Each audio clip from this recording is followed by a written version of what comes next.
Anav classes में आप सभी का स्वागत है। अपन एक्सरसाइज 1.1 से पहले एग्जांपल नंबर 3 कर रहे हैं, यानी चैप्टर नंबर 1 का थर्ड एग्जांपल करने वाले हैं। सेकंड तक एग्जांपल अपन ने लास्ट वीडियो में देखा था।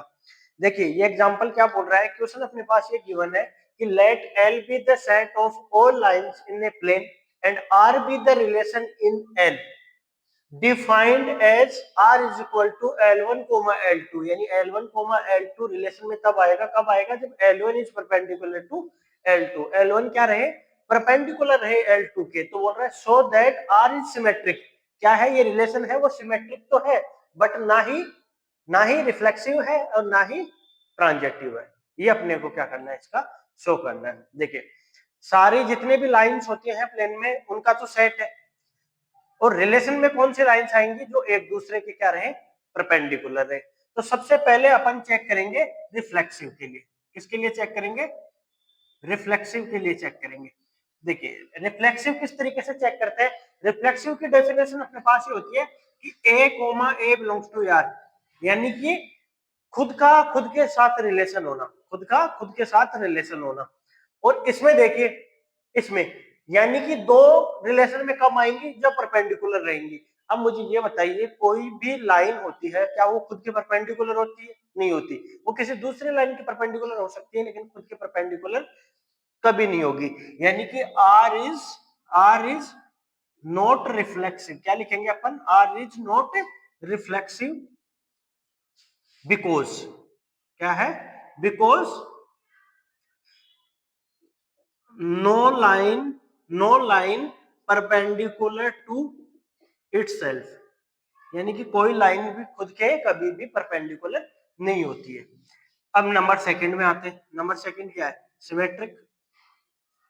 सिमेट्रिक के लिए देखिए, सिमेट्रिक में क्या होता है, सिमेट्रिक की डेफिनेशन होती है कि ए कोमा बी बिलोंग करे आर में।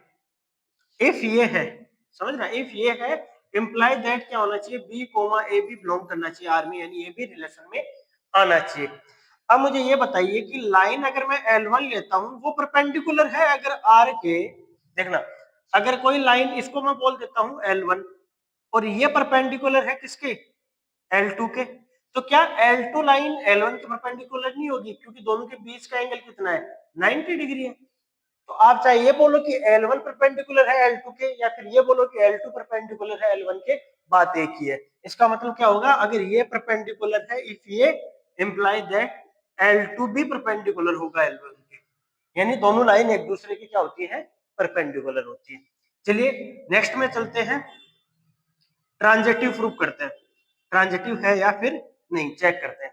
ट्रांजेक्टिव की डेफिनेशन होती है कि if a comma b belong करे आर में and b comma c belong करे आर में, इंप्लाई दैट क्या होना चाहिए, ये होना चाहिए कि ए कोमा सी भी बिलोंग करना चाहिए आर में, ए कोमा सी भी बिलोंग करना चाहिए आर में। अब मैं आपको एक बात बताता हूं, एक लाइन ली मैंने, L1 लाइन ले ली, एक मैंने परपेंडिकुलर लाइन ले ली, इसके परपेंडिकुलर लाइन ली मैंने, उसका नाम दे दिया L2।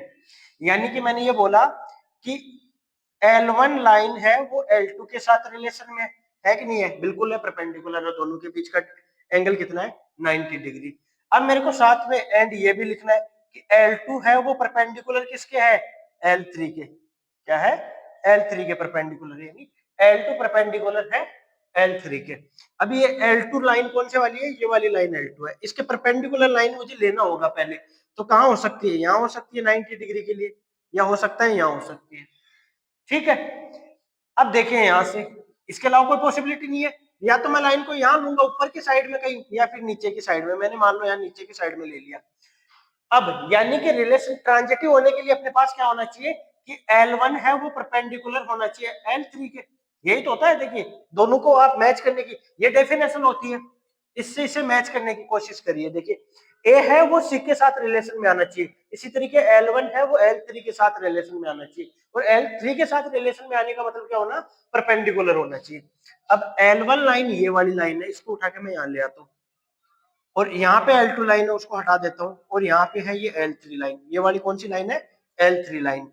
अब मुझे ये बताइए, ये लाइन कहीं से भी परपेंडिकुलर लग रही है आपको, परपेंडिकुलर लग रही है, नहीं है परपेंडिकुलर, इसका मतलब ये ट्रांजिटिव नहीं है, और यही अपने को शो करना था कि सिमेट्रिक है बट रिफ्लेक्सिव नहीं है और ना ही ट्रांजेक्टिव है। आई थिंक आपको समझ में आया होगा। अगर नहीं समझ में आया, अभी भी कोई डाउट है तो आप कमेंट सेक्शन में डेफिनेटली पूछ सकते हैं। Thank you.